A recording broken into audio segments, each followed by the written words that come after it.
स्वामी भक्तांनो, आजचा हा संदेश तुमच्यासाठी केवळ एक माहिती नाही, तर साक्षात स्वामींनी तुमच्या प्रगतीसाठी दाखवलेला एक मार्ग आहे. तुम्ही अनेक दिवसांपासून घरात सुख, शांती आणि समृद्धी यावी म्हणून प्रयत्न करत आहात. खूप मेहनत करूनही पदरात यश पडत नाहीये. पैसा येतो पण पाण्याचा ओघ वाहून जावा तसा निघून जातोय.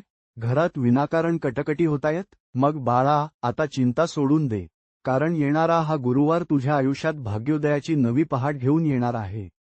साक्षात स्वामी तुझ्या घरात सुख समृद्धी घेऊन येणार आहेत, पण त्यासाठी तुला एक छोटासा पण अत्यंत महत्त्वाचा बदल करायचा आहे. बाळा, आपण मंदिरात जातो, उपवास करतो, प्रार्थना करतो, पण आपल्या घरातील वास्तूची ऊर्जा बदलायला विसरतो. येत्या गुरुवारी सकाळी जेव्हा तू उठशील, तेव्हा सर्वात आधी एक काम कर. तुझे घर आणि विशेषतः तुझा मुख्य उंबरठा हा तुझ्या प्रगतीचा सर्वात मोठा दरवाजा आहे. गुरुवारी सकाळी उंबरठा स्वच्छ धुवून त्यावर हळद कुंकवाचे स्वस्तिक काढ आणि तिथे साजूक तुपाचा एक छोटा दिवा लाव.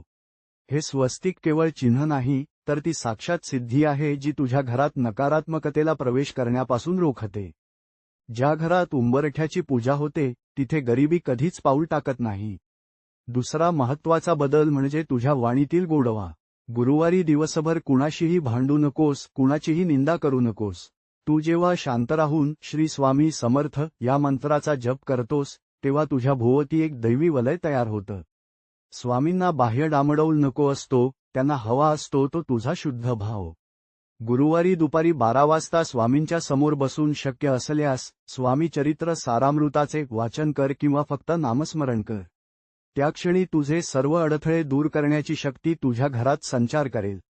बाळा, समृद्धी तेव्हाच येते जेव्हा घरातील स्त्रियांचा सन्मान होतो. गुरुवारी तुझ्या घरातील लक्ष्मीला, पत्नीला, आईला किंवा मुलीला एखादी छोटीशी भेट दे किंवा त्यांच्याशी आदराने वाग. हा छोटासा बदल तुझ्या वास्तूतील ऊर्जा इतकी सकारात्मक करेल की तुला स्वतःला आश्चर्याचा धक्का बसेल.